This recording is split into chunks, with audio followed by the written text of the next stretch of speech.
चलो ठीक है, आइए बच्चों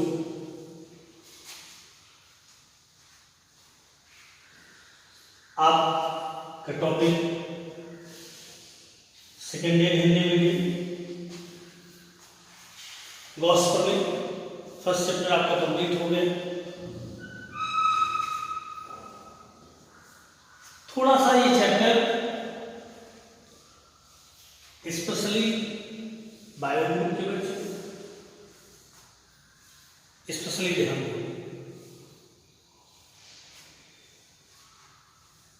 इसमें पहली चीज आपको बता दी गई है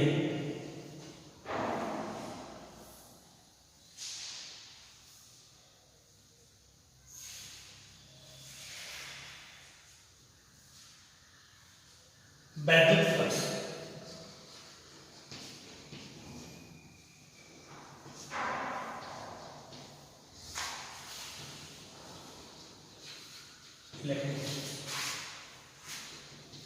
आपके पास नोट है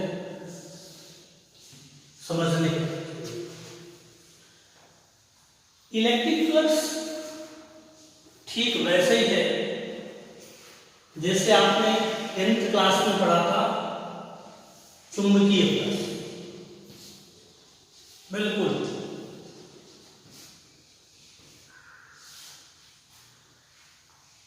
कि किसी बाह्य चुंबकीय क्षेत्र में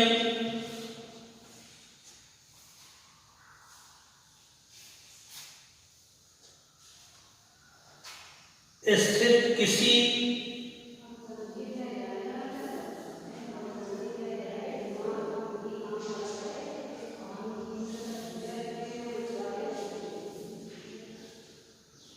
बाह्य चुंबकीय क्षेत्र में स्थित किसी पृष्ठ से संबद्ध, जैसे कोई एक एरिया वेक्टर ए है,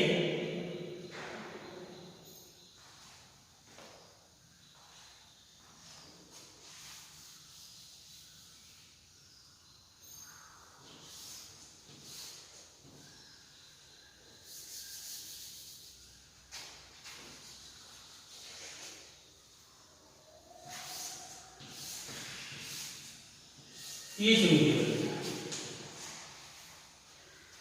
ये पृष्ठ है और पृष्ठ किसी भी पृष्ठ पर अगर की डायरेक्शन उस पर खींचेंगे नॉर्मल से,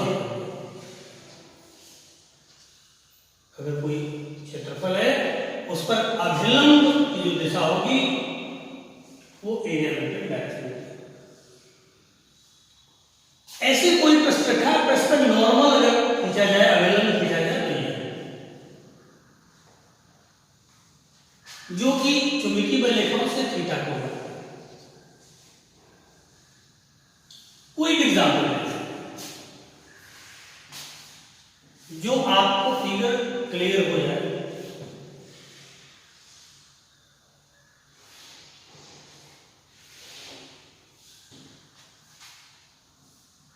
इस पर ये एरिया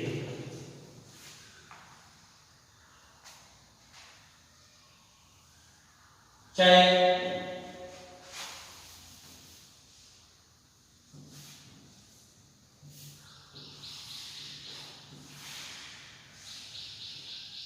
ऐसे इस पर खींचा गया एरिया, ठीक वैसे ही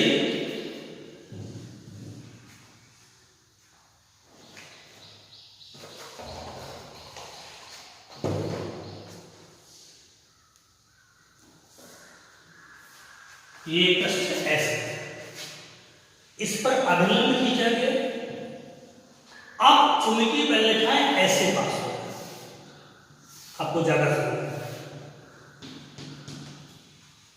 तो यहां दिख रहा है कि चुंबकीय बल रेखाएं आप पृष्ठ पर खींचे गए अभिलंब की दिशा से थीटा को,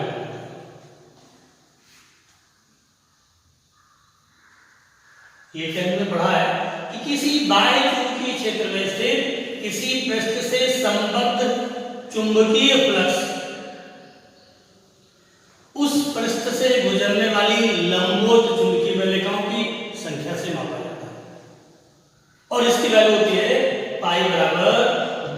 डॉट ए, बी चुंबकीय क्षेत्र थीटा, ए द एरिया, इनके बीच क्या कितना है थीटा, तो बी ए कॉस, बिल्कुल यहां पर ज्यादा डिटेल में नहीं जाएंगे। जिस तरह से आपका चुंबकीय फ्लक्स होता है ठीक वैसे ही चुंबकीय बल रेखाएं किसी चुंबकीय पदार्थ से किस चुंबकीय पदार्थ की वैद्युत बल रेखा, इससे पहले वाले चैप्टर में पढ़ चुके हैं कि कोई अगर पॉजिटिव चार्ज है और एक नेगेटिव चार्ज पास कर रहा है तो यहां से वैद्युत बल रेखा प्लस से माइनस का, इनका बिहेवियर लगभग वैसे ही जैसे, तो वैद्युत बल रेखाओं को भी पढ़ चुके हैं हम। यहां पर बिल्कुल कंपैरेटिव लेके चलेंगे, ज्यादा डिटेल में, कि किसी वैद्युत क्षेत्र में स्थित किसी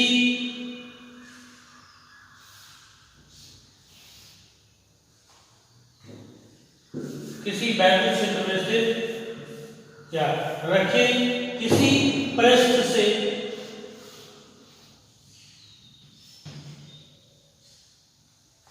ये पृष्ठ है, इस पर अगर अवलंब खींचेंगे तो ये आएगा, एंगल कितना बन रहा है, किसी बाह्य वैद्युत क्षेत्र में स्थित किसी पृष्ठ जो कि वैद्युत बल रेखाओं की दिशा से थीटा को बनाता है से संबद्ध वैद्युत flux phi E equal to होता है E डॉट A, यानी कि E A cos। यहां से देखिए, अगर पृष्ठ ऐसे रखा है, आप ये कंसीडर कीजिए, तो ये वैद्युत बल रेखाओं, इससे गुजरने वाली वैद्युत बल रेखाओं की संख्या कम होगी, और जैसे जैसे ये ऐसे रखता जाता है इस दशा में क्या होगी मैक्सिमम होगी, उस समय थीटा क्या आएगा, जीरो। यहां से क्लियर होता है फाई ई मैक्सिमम कब होगा, यदि cos थीटा की वैल्यू क्या हो 1 हो और थीटा की वैल्यू क्या हो 0।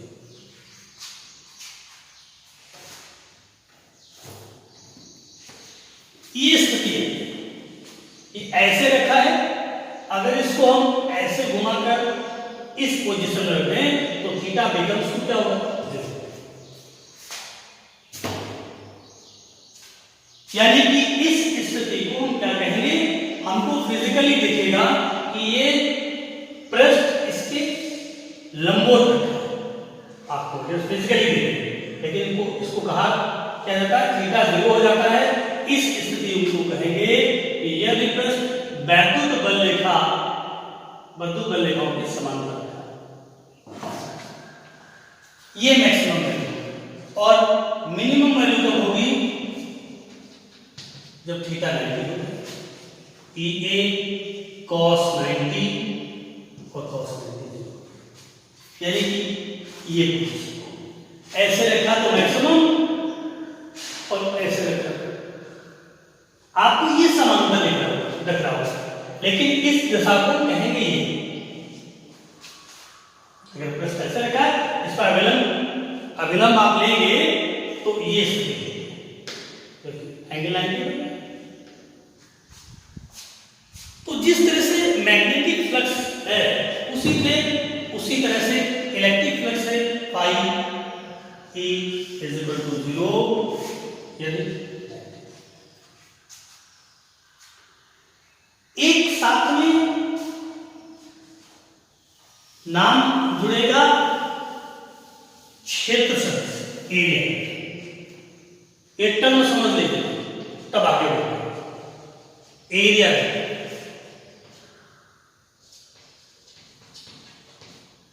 क्षेत्र से जरूरत इसके ऊपर पड़ती है, क्योंकि पृष्ठ की डायरेक्शन बदल रही है। बीबी ने कहा कि यहां पर पृष्ठ अगर ऐसे रखा है तो फाई इससे गुजरने वाली वैद्युत बल रेखाओं की संख्या अलग होगी, ऐसे रखा तो लंब होगी, ऐसे रखा तो लंब। आप ये समझने के लिए ये मान लीजिए कि ये जो पृष्ठ है ये एक आयताकार फ्रेम है लकड़ी का। तो फ्रेम अगर ऐसे रख जाएगा, ये मान के चलिए ये फ्रेम है, तो जब ऐसे रखा है तो ये मान चलिए दिख रहा है, जब ये इस पोजीशन होगा तो इससे गुजरने वाली बल्लेखाओं की संख्या ज्यादा होगी, और जब ऐसे हो जाएगा तो इस आयताकार फ्रेम से गुजरने वाली बल्लेखाओं की संख्या जीरो होगी। एरिया वेक्टर किसी भी पृष्ठ पर जिसका एरिया ए, इसके पृष्ठ पर अभिलंब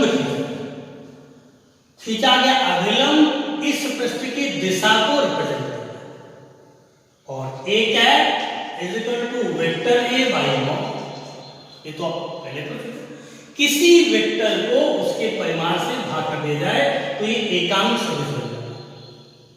हम बार बार इसका काम यूज करेंगे एरिया वेक्टर। जैसे एरिया वेक्टर की बात आएगी तो उसकी डायरेक्शन उसी से देखेंगे।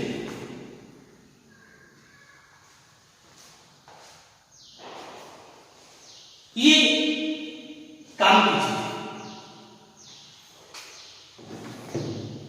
जिस तरह से मैग्नेटिक फील्ड के में मैग्नेटिक फ्लक्स का अहम रोल होता है, ठीक उसी तरह से इलेक्ट्रिक फील्ड में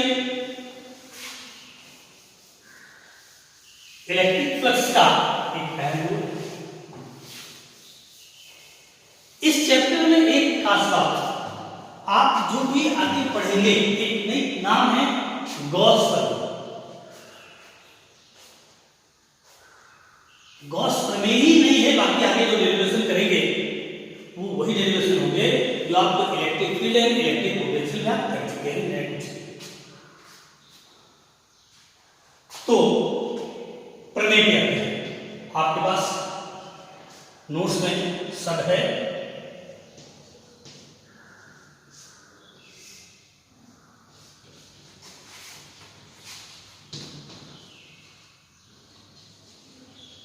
गॉस थ्योरम है,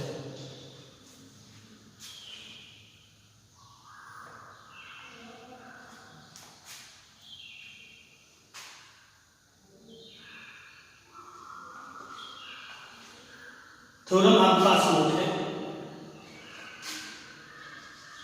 इलेक्ट्रिक फील्ड में स्थित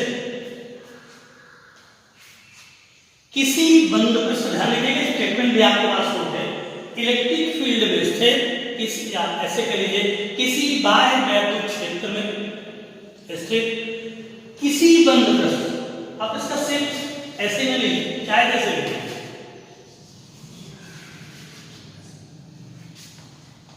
ये बंद पृष्ठ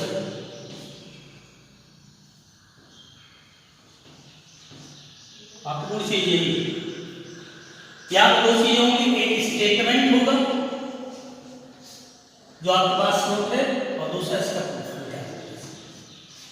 थोड़ा सा मैथमेटिक्स का पोर्शन इसमें है, मैथ सॉल्व भी करते तो होगी, या फिर कैलकुलस की इस पूरे चैप्टर इंटायर चैप्टर में कैलकुलस और इंटीग्रेशन का यूज होता है, वही थोड़ा सा मुश्किल आपको लगता है क्योंकि उसके अलावा कोई तरीका नहीं है। तो स्टेटमेंट क्या है, किसी अगर ये वैद्युत क्षेत्र में है, किसी वैद्युत क्षेत्र में ये बंद पृष्ठ रखा है, तो जाहिर सी बात है जो वैद्युत दलेखाएं बाहर निकलने होंगी। तो स्टेटमेंट क्या है, किसी बाह्य वैद्युत क्षेत्र में स्थित किसी बंद पृष्ठ से संबद्ध कुल वैद्युत फ्लक्स, अभी आपने पढ़ा है वैद्युत flux phi E equal to होता है ई डॉट ए। इस बंद पृष्ठ से संबद्ध कुल वैद्युत फ्लक्स फाई ई उस पृष्ठ से परिबद्ध आवेश का 1/ε के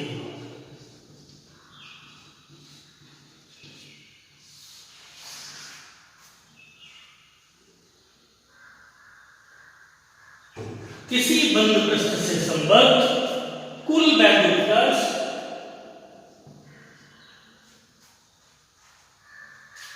उस पृष्ठ द्वारा परिपथ आवेश का 1/ε0 के गुना होता है। यानी कि मैंने अभी ये बात कही कि वैद्युत क्षेत्र में ये रखा है,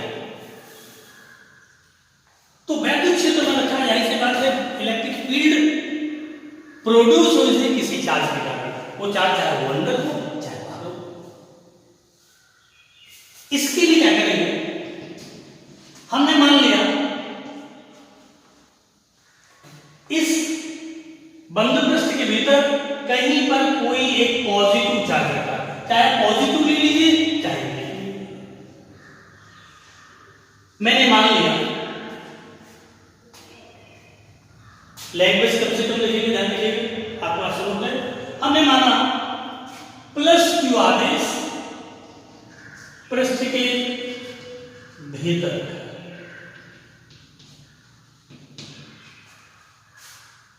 इससे पहले एक चीज और बता दूं, आपको बताया गया कि उसमें घन को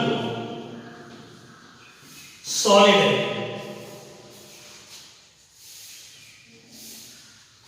जिस तरह से आपने पढ़ा है किसी वृत्त में वृत्त का एक छोटा सा चाप ले लिया जाएगी, तो चाप के सिरों को केंद्र से मिलाने पर इन त्रिज्याओं के बीच जो कोण बनता है इसको कहते हैं वृत्तीय कोण, प्लेन एंगल कहते हैं। और ये प्लेन एंगल होता है चाप बटे त्रिज्या।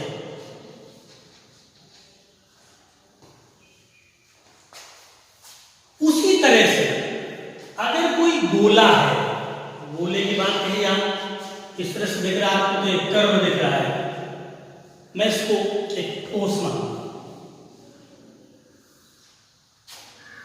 इस पर कोई हम एक एरिया लेंगे, इस एरिया को मैं एक कोई बॉडी है तो बॉडी पर इतना एरिया ले लिया, किसी भी बिंदु पर कोई बिंदु ले लिया और इस पृष्ठ के जो ये सीमा रेखा है इसके प्रत्येक बिंदु को यहां से मिला, तो ये कोण बनेगा।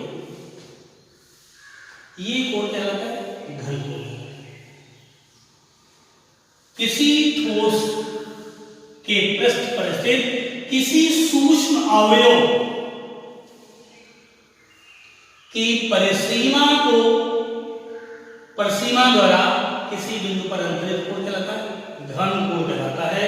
इसे ओमेगा से रिप्रेजेंट करते हैं और ओमेगा इक्वल होता है a/r²।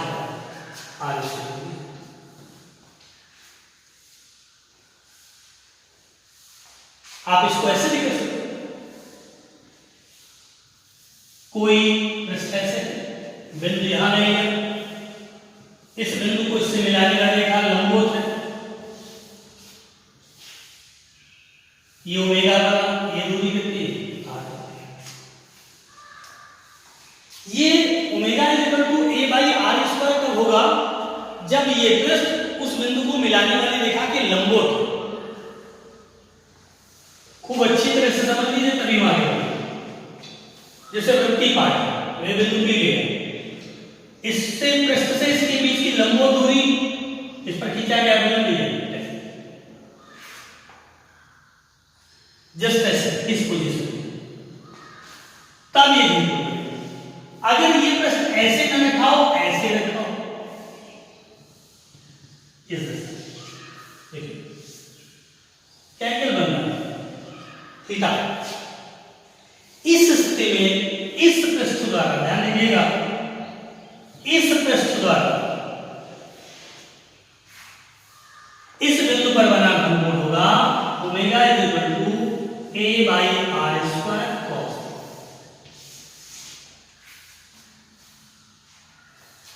ये दो महत्वपूर्ण चीजें हैं घन कोण, क्योंकि इसी का रोल है।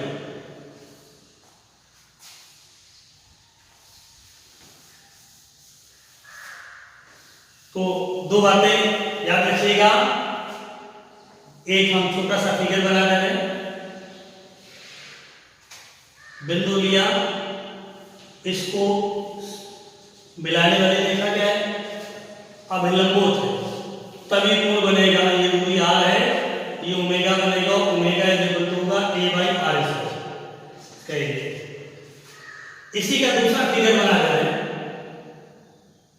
बिंदु P है, ये दूरी r है और पृष्ठ ऐसे रखा है।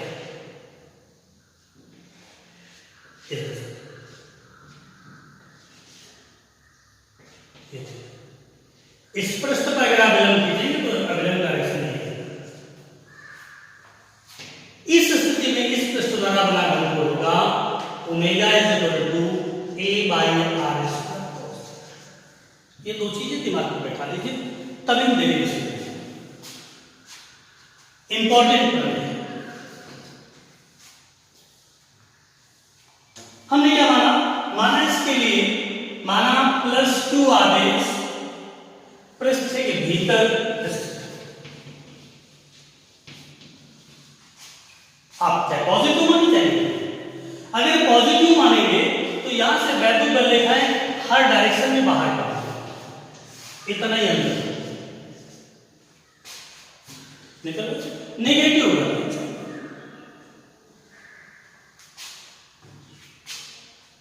जिसके कारण वैद्युत बल रेखाएं बाहर को निकल रही है।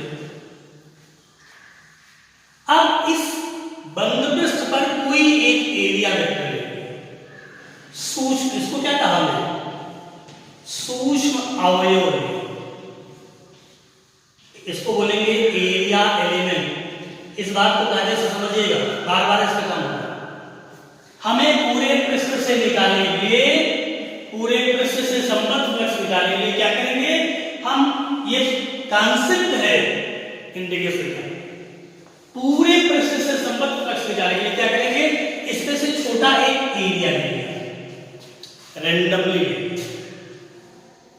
जिसकी वैल्यू कितनी है, डीए परिमाण है, डीए वैसा ही है, डेल्टा है। ये आपके लिए नई चीज होगी, यही मुश्किल।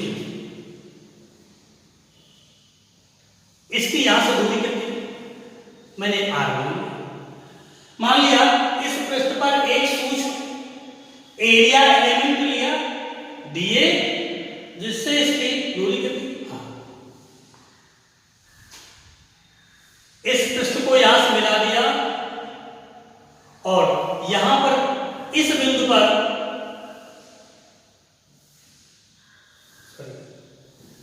ये वैद्युत बल रेखा है और इस पृष्ठ पर अगर अभिलंब खींचेंगे तो एरिया एलिमेंट क्या होगा, ये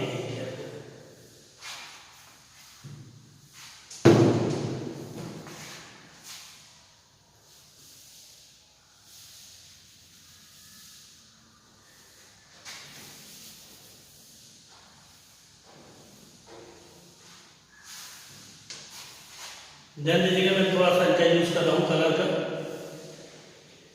ये एरिया एलिमेंट है। अब कोई भी पृष्ठ लेंगे तो पृष्ठ पर अभिलंब की दिशा ये होगी, पृष्ठ पर खींचा गया अभिलंब ये ऐसे। अब ये पृष्ठ लिया तो उस पर खींचा गया अभिलंब क्या होगा, ये अभिलंब है, DA है।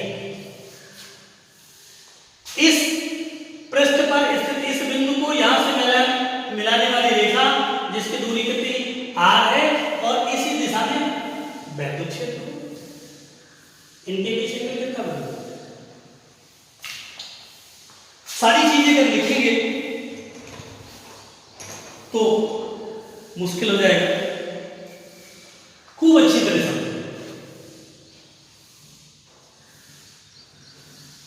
मैंने क्या बताया, बाना +2 आवेश पृष्ठ के भीतर स्थित है, जिससे सभी दिशाओं में वैद्युत बल रेखा निकल तथा एक एरिया एलिमेंट डीए पृष्ठ पर लिया, जिसकी आवेश से दूरी स्मॉल r है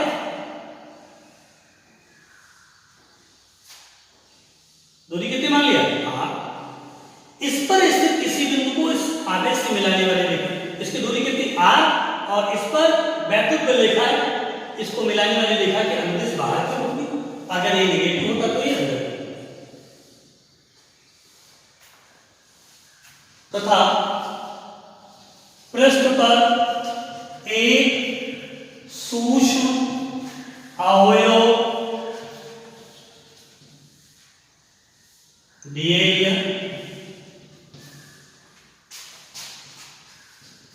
जिसकी +2 से दूरी कितनी r, तथा +2 के कारण अवयव पर वैद्युत क्षेत्र की तीव्रता, वैद्युत क्षेत्र की तीव्रता E है, तथा E व दिए के बीच कोण इतना आप लेना पड़ेगा, चाहे फिगर में साफ साफ बना देता हूं।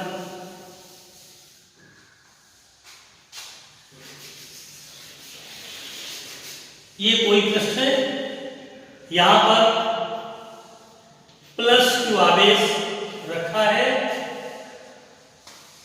जिससे वैद्युत बल लिखा है सभी डायरेक्शन में।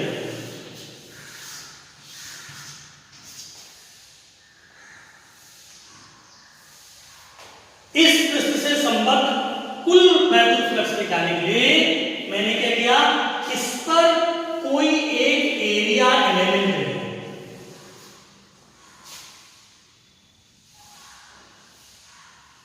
जिसका परिमाण कितना है d, मैग्नीट्यूड। ये तो वैद्युत बल लिखा है वैद्युत। अगर इस पर अभिलंब खींचेंगे तो अभिलंब dA क्या है, एंगल कितना होगा थीटा। ये पृष्ठ इस बिंदु Q पर, बिंदु आवेश Q पर कितना घन कोण बना रहा है d, ये दूरी है।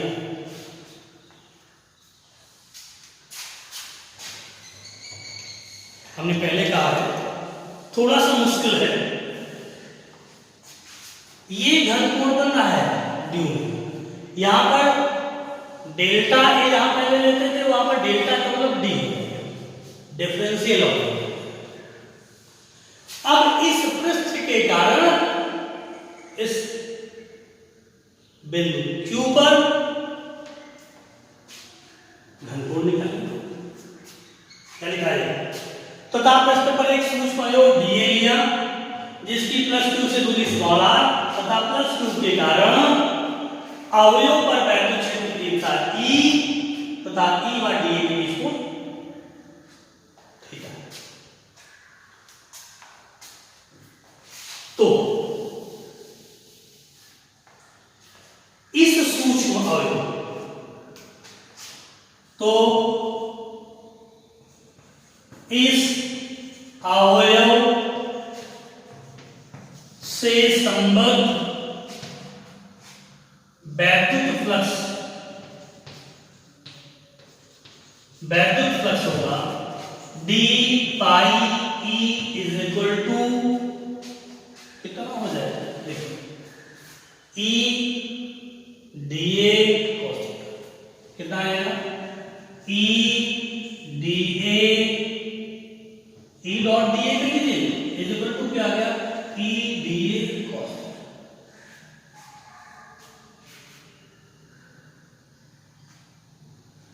और आप पढ़ चुके हो कि किसी बिंदु आवेश से r दूरी पर स्थित वैद्युत क्षेत्र की तीव्रता, पढ़ चुके हैं किसी बिंदु आवेश Q से r दूरी पर स्थित किसी बिंदु पर वैद्युत क्षेत्र की तीव्रता E होता है 1/4 pi epsilon 0 K Q by r।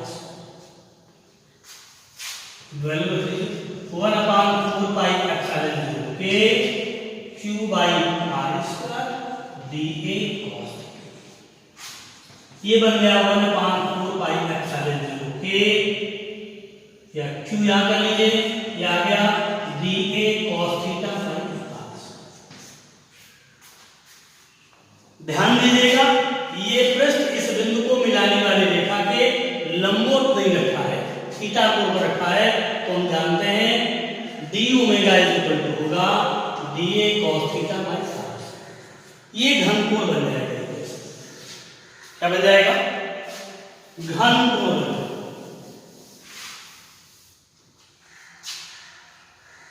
तो बनेगा d pi equal to 1/4πε0 K Q है, वही बनेगा d। बाकी कुछ नहीं, हमें पूरे पृष्ठ से संबद्ध फ्लक्स निकालना था। हमने क्या कर दिया, उसमें से छोटा एक एलिमेंट लिया और इस एलिमेंट से संबद्ध बैटरी फ्लक्स निकाल दिया। इसके लिए क्या बना, क्योंकि बैटरी क्षेत्र दिखता है और इस एरिया वेक्टर उसके पीछे भी कितना बनता देगा, तो बैटरी फ्लक्स के फॉर्मूले से रखिए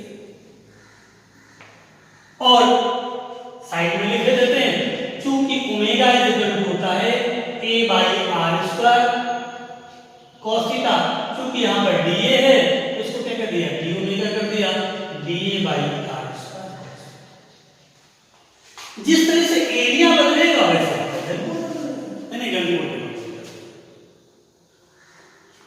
एक फार्मूला ये भी है, मेन फार्मूला घनकोण का यही है, ये घनकोण है।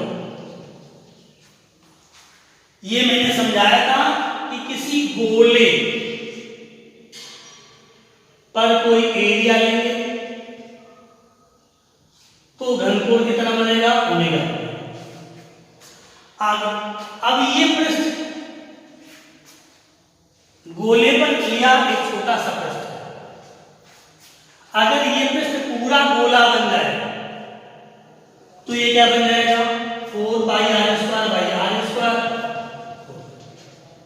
जिस तरह से किसी समतल में किसी बिंदु पर बना कोण, किसी समतल में किसी बिंदु पर बना कोण अधिकतम कितना होता है, 2 पर। उसी तरह से ठोस के लिए अधिकतम घनकोण 4। ये आपका बन गया सूक्ष्म अवयव के लिए बैटरी। अतः संपूर्ण पृष्ठ के लिए बैटरी फ्लक्स पाई की, ये नोट करने वाली चीज है, इसको इंटीग्रेट कर देंगे और इसका नोटेशन ठीक। इसी डी पाई को इसका कहते हैं प्रसार है, पूरे सरफेस में, इसको बोलते हैं surface integral is equal to होगा Q/4πε0 K d ओमेगा। अब देखिए आवेश तो बदलेगी ना, आवेश बढ़ेगा ना घटेगा, ये तो कांस्टेंट नहीं है, तो ये निकल जाएगा बाहर। Q/4πε0 K सरफेस इंटीग्रल ये बताता है ये पूरे घन, संपूर्ण घन। इस पोर्शन को क्या कह सकते हैं, इसको कह सकते हैं संपूर्ण घनकोण। और संपूर्ण घनकोण होता है, तो इसके प्लेस पे क्या रखेंगे, 4πε0 K इंटू 4π, ये कैंसिल हो गया और कुल बैटरी फ्लक्स आ गया 1/ε0 K। इस तरह से गॉस प्रमेय का प्रूफ होता है। अब आप इसको जनरलाइज कर लीजिए, दिमाग में बैठा लीजिए। जैसे कमरे के अंदर एक पार्टिकल रखा है जिसका चार्ज कितना है, Q है। एक एग्जाम्पल में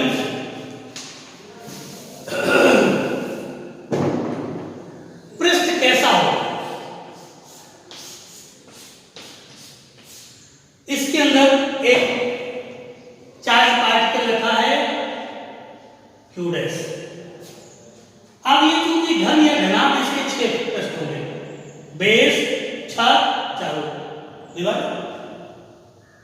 तो इससे भी संपूर्ण फ्लक्स कितना आएगा, 1/ε0 q ही होगा।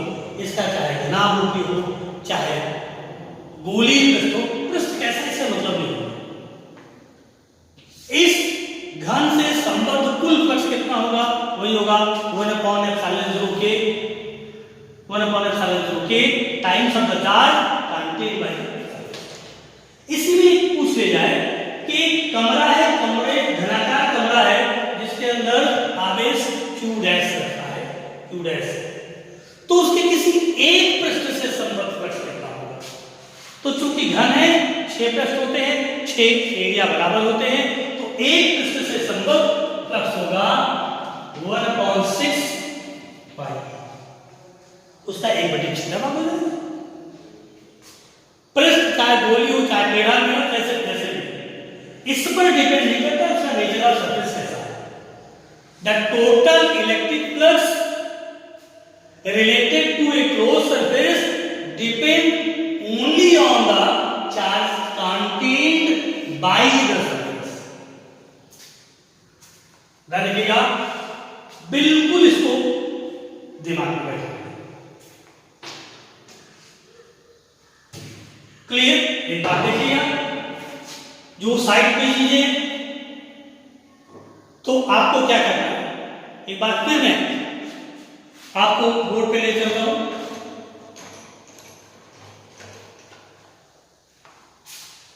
आइए देखिए, इसके लिए मैंने माना एक पृष्ठ है जिसके भीतर +q आवेश रखा है। प्रमेय भी कहती है इस पृष्ठ से संबद्ध कुल वैद्युत फ्लक्स 1/ε0 के गुना होता है उस चार्ज का जो चार्ज उसके भीतर स्थित है, के परावैद्युतांक है, निर्वात की वैद्युतशीलता है, क्यों चार्ज। इसके मैंने एक पृष्ठ लिए, कैसा भी पृष्ठ है, इसके भीतर +q आवेश रखा है। वैद्युत फ्लक्स निकालने के लिए इस पर मैंने एक सूक्ष्म अवयव लिया, बोला नहीं किया, जिसका परिमाण कितना दिए। इस सूक्ष्म अवयव पर कोई बिंदु लिया, इस बिंदु को यहां मिलाने वाली रेखा, इसकी दूरी कितनी स्मॉलर, और इसके अनुदिश वैद्युत क्षेत्र की तीव्रता होगी। इस पर अवलंब खींचा, डीए कहते हैं एकांक सदिश है, एंगल कितना थीटा। तो इस सूक्ष्म अवयव से संबद्ध वैद्युत फ्लक्स कितना, ये नोट करने वाली चीज है। ई की वैल्यू रखती है परसिक्यो वैद्युत क्षेत्र, और डीए cos थीटा बटे आर स्क्वायर को हमने क्या कह दिया, घन कोण। इस पृष्ठ द्वारा बिंदु Q पर बना घन कोण, जैसे आइसक्रीम कोण होता है, और ये एरिया बढ़ता जाएगा, घन कोण, ये निकालिए। बाद में इसको क्या कह दिया, अतः संपूर्ण पृष्ठ के लिए वैद्युत flux phi is equal to surface integration phi। इस समाकलन से निकल आता है पृष्ठ समाकलन, इसको क्या कहेंगे, पृष्ठ समाकलन। बार बार का ध्यान रखिए, समाकलन का एक कॉन्सेप्ट होता है, क्योंकि इसका बहुत ज्यादा यहां यूज नहीं है, लेकिन अगर आप आगे चलेंगे, डिफरेंशिएशन और इंटीग्रेशन, जैसे इंटीग्रेशन के कॉन्सेप्ट है, जैसे एक बड़ा सा प्लॉट है 10,000 मीटर, मीटर स्क्वायर है, ध्यान रखिएगा। और इसमें कोई पार्टिकल, कोई अनाज एक समान रूप से फैला है, कोई अनाज समान रूप से छोटे छोटे पार्टिकल दे रहे हैं और आपसे कहा जाए calculate the number of particles, तो क्या करोगे? 10,000 वर्ग मीटर में पार्टिकल को उठा करके काउंट करना मुश्किल है। तो साइंटिफिक तरीका क्या है?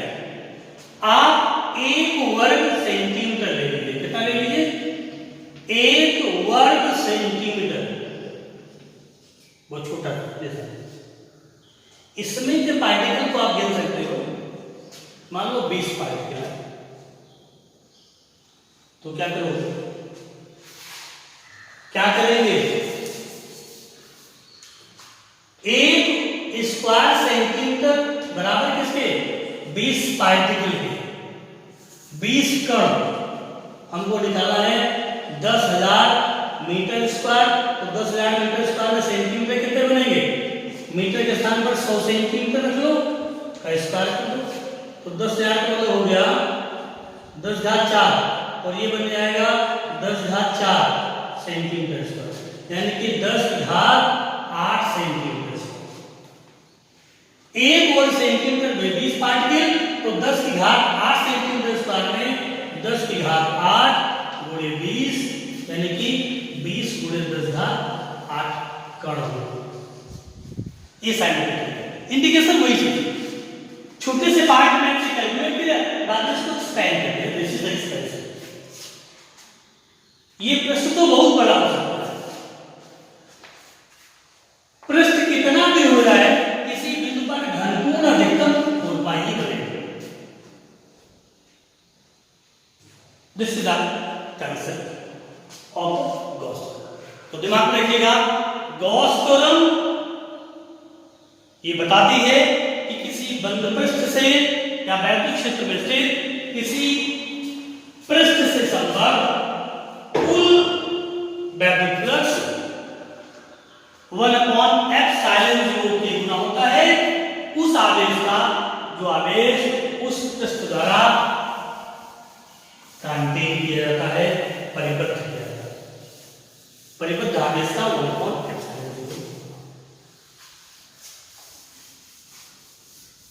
एक 2 बार इसकी प्रैक्टिस जरूर करें, जब आप प्रैक्टिस कर लेंगे तभी आएगा।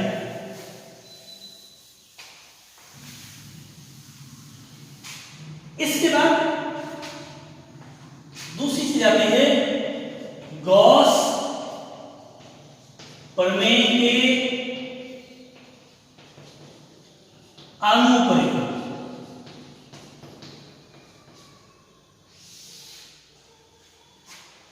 इस अनुप्रयोग में वही सारे टॉपिक हैं जो आप वैद्युत क्षेत्र में पढ़ सकते हैं।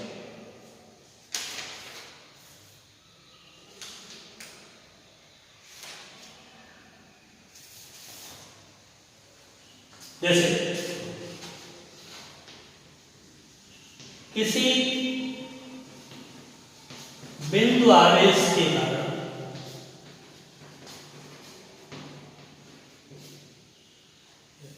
बिंदु आवेश के कारण किसी बिंदु पर वैद्युत क्षेत्र की तीव्रता, यह आर्टिकल आपका किया हुआ हमने अनुप्रयोग ये नहीं डाली, इसके अधीन बिंदु आवेश के कारण किसी बिंदु पर वैद्युत क्षेत्र की तीव्रता। जरा पहले वाले चैप्टर में आपने पहले वाले चैप्टर पढ़ा था कि आर्टिकल लिखिएगा बिंदु आवेश के कारण किसी बिंदु पर वैद्युत क्षेत्र की तीव्रता। बिंदु आवेश है, इससे r दूरी पर स्थित कोई बिंदु नहीं है,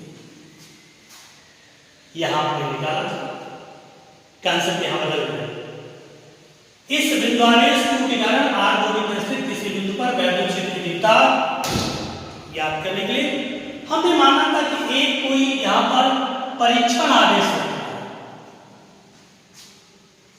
जैसे परीक्षण आवेश रखेंगे इस पर एक बल लगने लगेगा, पॉजिटिव प्रतिकर्षण और प्रतिकर्षण बल कितना लगा 1/ε0 के Q0/r²। बल को और तब इस बिंदु पर वैद्युत क्षेत्र की तीव्रता F/Q0। परिभाषा यही है कि किसी बिंदु पर वैद्युत क्षेत्र की तीव्रता उस बिंदु पर रखे एकांक आवेश पर लगने वाले वैद्युत बल के बराबर है। बस इतना आवेश रखा तो ना बल एक आवेश होगा तो इसको भाग कर देना 1/ε0 के Q0/r² Q0 ये कैंसिल हो गया। E की वैल्यू क्या आ गई 1/4πε0। तो वैद्युत क्षेत्र कितना किस पर डिपेंड है Q और R। दूरी बढ़ा देंगे घट जाएगी, दूरी घटाएंगे घट जाएगी, आवेश की मात्रा बढ़ा देंगे बढ़ जाएगी, घटाएंगे बढ़ जाएगी। यहां पर आपको इसी डेरिवेशन को ऐसे नहीं करना है, इसको क्यों करना है हम ब्रैकेट में लिखे देते हैं ताकि कंफ्यूजन ना हो। ब्रैकेट लिख देते हैं गॉस समीकरण किया था। किसी बिंदु आवेश के कारण या बिंदु आवेश के कारण किसी बिंदु पर वैद्युत क्षेत्र की तीव्रता निकाली है गॉस। आइए देखिए क्या करें। सिमिलर वही है,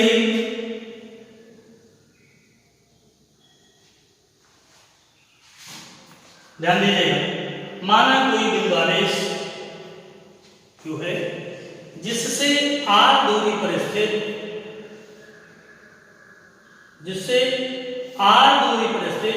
किसी बिंदु P पर वैद्युत क्षेत्र की तीव्रता ज्ञात है। Same language. माना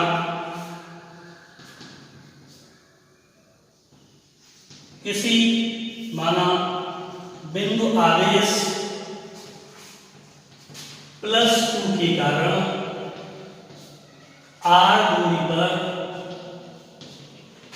कोई बिंदु P है जिस पर वैद्युत क्षेत्र की तीव्रता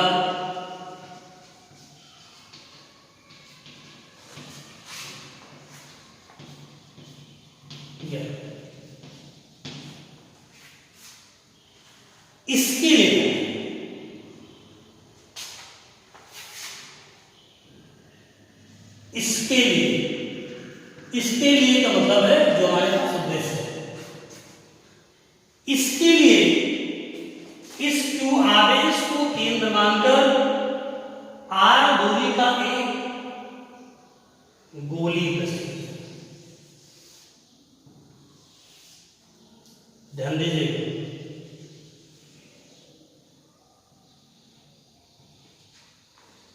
इसके लिए +2 को केंद्र मानकर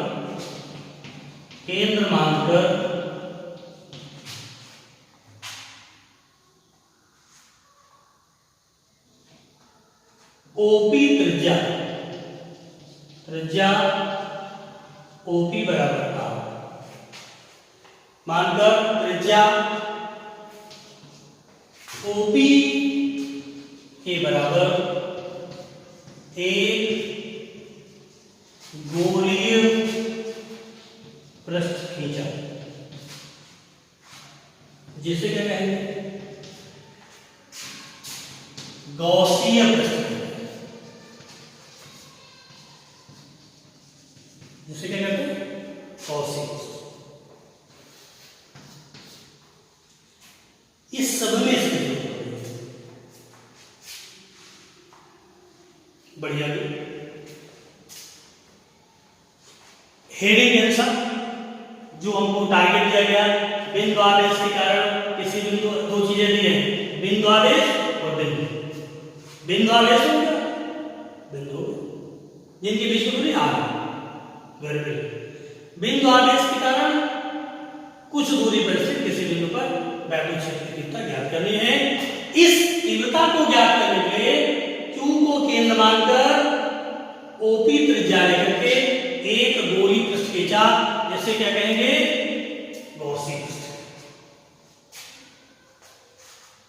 क्लियर? बढ़ते आगे। बाकी वही कॉन्सेप्ट जैसे पहले वाला, ठीक। ये बिंदु P है, ध्यान रखिएगा।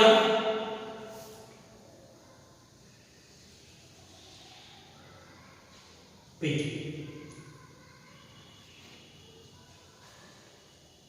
तथा बिंदु P पर एक सूक्ष्म अवयव, वही कंसेप्ट है, सूक्ष्म अवयव दिए।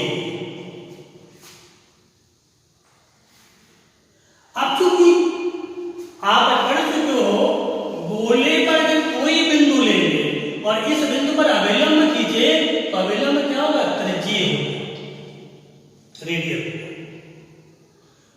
और आदेश यहां रखा है, ये भी त्रिज्यीय है। इसके कारण यहां पर वैद्युत क्षेत्र दिशा कितनी होगी? ये होगी।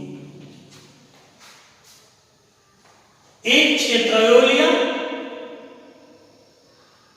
एक सूक्ष्म लिया, पुराने वाले गॉस प्रमेय में देखिए, बिंदु P पर एक सूक्ष्म क्षेत्रफल डीए लिया, जिस पर वैद्युत क्षेत्र दिशा E मानी, और यहां पर E और डीए दो चीजें दिखाई। इसका ये परिमाण दिखा रहा है और ये क्या दिखा रहा है? केवल दिशा दिखा रहा है। इसको बोलेंगे यूनिट वेक्टर। इनके बीच का एंगल क्या होगा? क्योंकि अभी हमने बताया कि किसी भी गोले के किसी बिंदु पर अगर अभिलंब किया जाए तो वो हमेशा गोले के केंद्र के बाहर की होता है। तो त्रिज्या हुई, त्रिज्या का अनुदिश होता है। तो यहां पर अभिलंब की दिशा और वैद्युत क्षेत्र की दिशा एक दिशा, कोसिनुस तथा इस पृष्ठ के बिंदु P पर एक सूक्ष्म अवयव दिए, जिस पर वैद्युत क्षेत्र की तीव्रता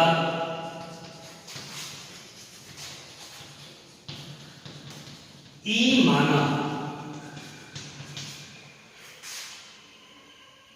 बाकी पुराना कंसेप्ट,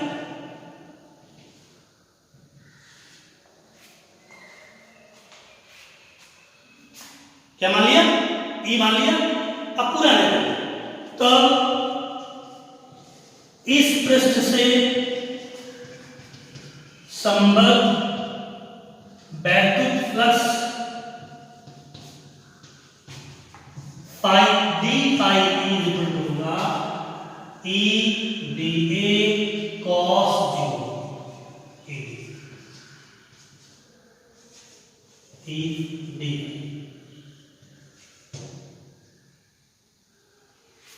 इस पृष्ठ से संबद्ध, मैंने इसको बात को समझा दिया है।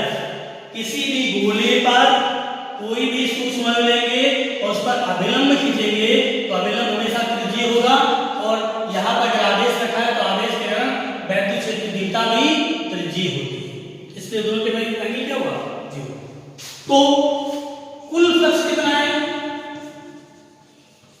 कुल फ्लक्स होगा phi E is equal to, indicate कर दिया डी फाई ई को, और ये आ गया ई डी ए, ई बाहर निकल आया,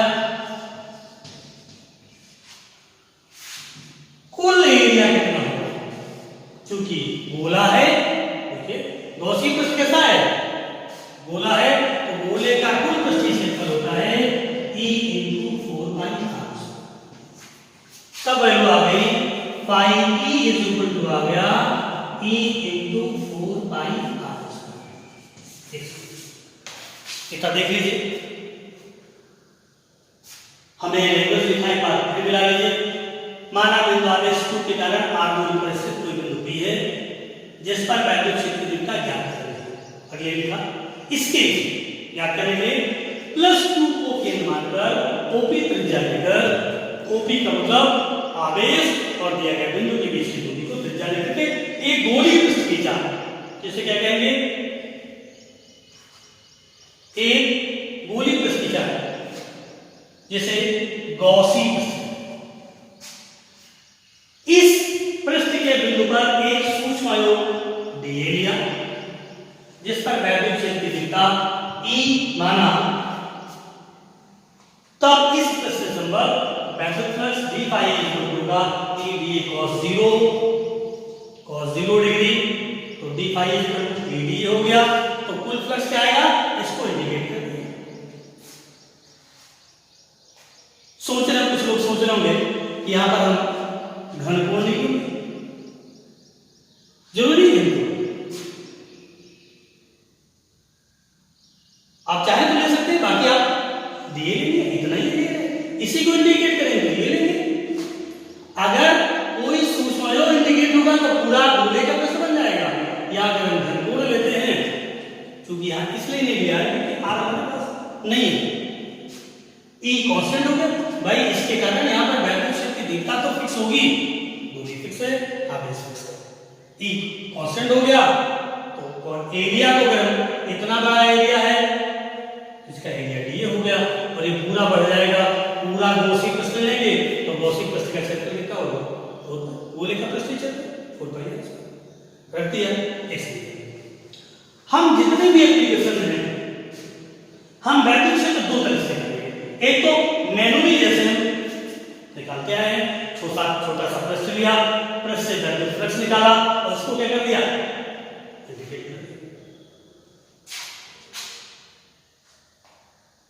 ये मैं मिटा रहा हूं, ये लैंग्वेज है, बाकी नहीं। एक तरीका। अब हम ज्यामिति गॉस प्रमेय से, अगर हम डायरेक्ट गॉस प्रमेय लगा देते तो इस गॉसी पृष्ठ से संबद्ध गॉस प्रमेय से गॉसीय पृष्ठ से संबद्ध वैद्युत flux phi is equal to होता है 1/ε0। दो इक्वेशन बन गई। एक और क्या करेंगे, समीकरण 1 बार 2 से, ये डायरेक्ट है कि गॉसी पृष्ठ के अंदर जो आवेश रखा चाहे जा रखा यहां चाहे यहां चाहे यहां, गॉसी पर मैं कहती है कि किसी बंद पृष्ठ के भीतर आवेश कहीं भी रखा हो उससे संबद्ध कुल वैद्युत फ्लक्स 1/ε0 के गुना होता है, दोनों इक्वल है। वो कैलकुलेट किया ये, तो क्या आएगा, E × 4 pi r square is equal to 1/ε0 के, ये हो गया। तो E इज इक्वल टू आ गया, इसको नीचे ले आएंगे 4 पाई ε0 के q/r। देखिए ये वही फार्मूला है जो पहले। इस तरह से हम गॉस प्रमेय के अनुप्रयोग के अंतर्गत किसी बिंदु आवेश के कारण किसी बिंदु पर वैद्युत क्षेत्र की तीव्रता निकालेंगे। फार्मूले में इसको बताया तो वही आएंगे।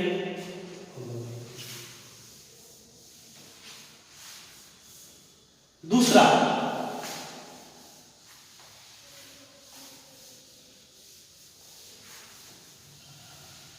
आप करेंगे केवल फिगर। दूसरा, आवेशित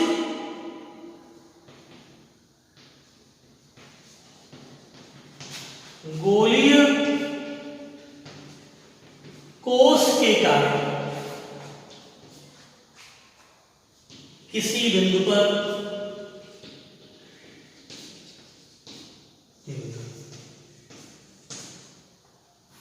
हमने बताया ठीक वैसे ही करना है, लेकिन फिगर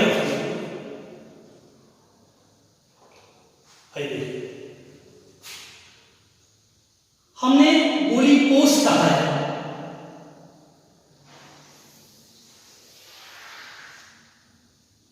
मान लीजिए एक चादर की शीर्ष बना खोखला और एक +2 आवेशित समरूप से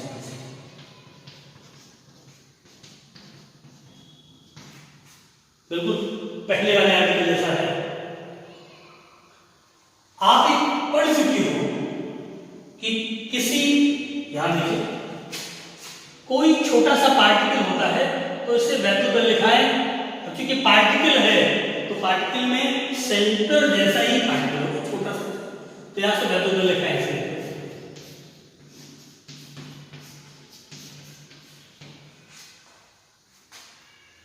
अगर ये थोड़ा सा बड़ा दिखाते हैं ऐसे हो तो आपको देखिएगा सेंटर यहां है, वैल्यू पर लिखा है, लेकिन इन वैल्यू पे रेखाओं को बढ़ाते हैं पीछे किया जाए ऐसे। ये वैल्यू पे रेखा है, क्या लगेगा, इस गोले के केंद्र से निकलती प्रतीत होगी।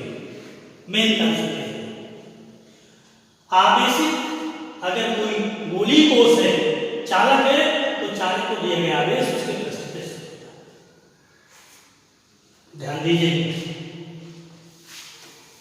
ये +2 आवेश से आवेशित है, इस गोले के त्रिज्या कितनी है, हमने भाषा में लिखेंगे, माना एक आवेशित गोली चालक जिसकी त्रिज्या कैपिटल R है, +2 आवेश से एक समान रूप से आवेशित है, जो कि इसके पूरे पृष्ठ पर समान रूप से फैला है।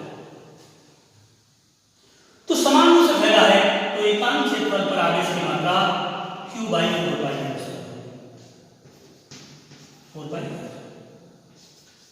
ये आवेश है, उसको छोड़ दीजिए। अब इसके कारण किसी बिंदु पर वैद्युत क्षेत्र की तीव्रता ज्ञात करनी है तो 3 स्थितियां हो सकती हैं।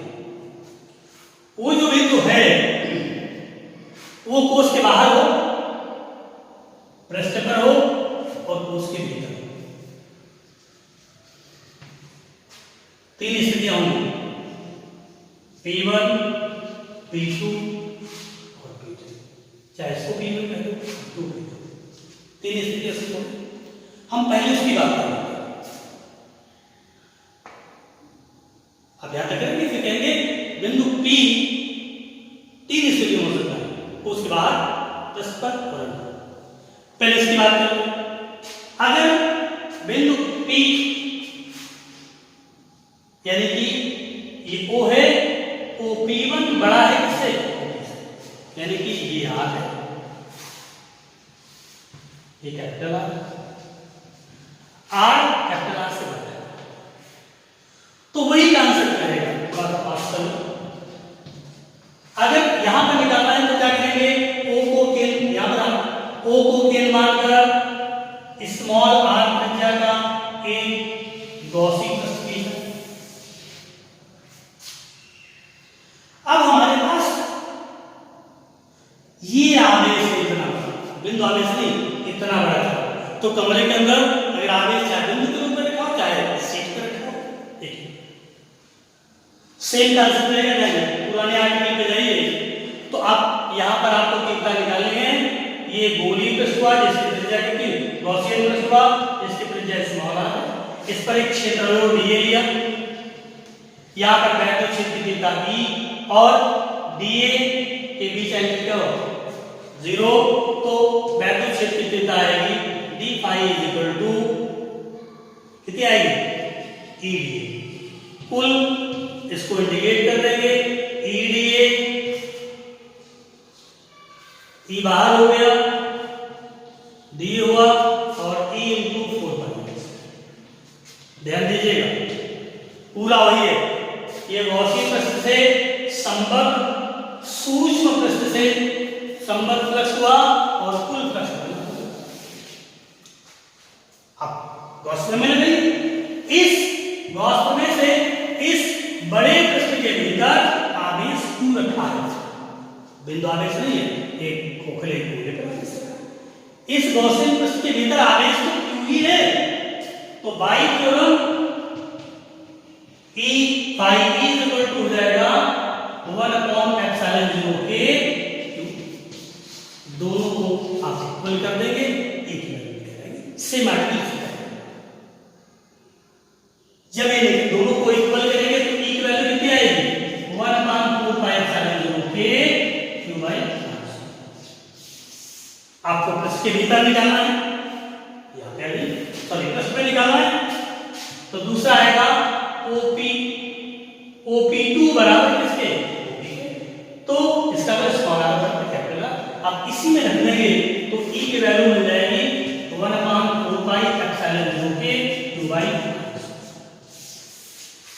महत्वपूर्ण तीसरा, महत्वपूर्ण पार्ट थर्ड। अब इसको साइड में देखिए। तीसरा, यदि OP3 लेस देन, तो गॉसी प्रश्न हमारे पास ये है।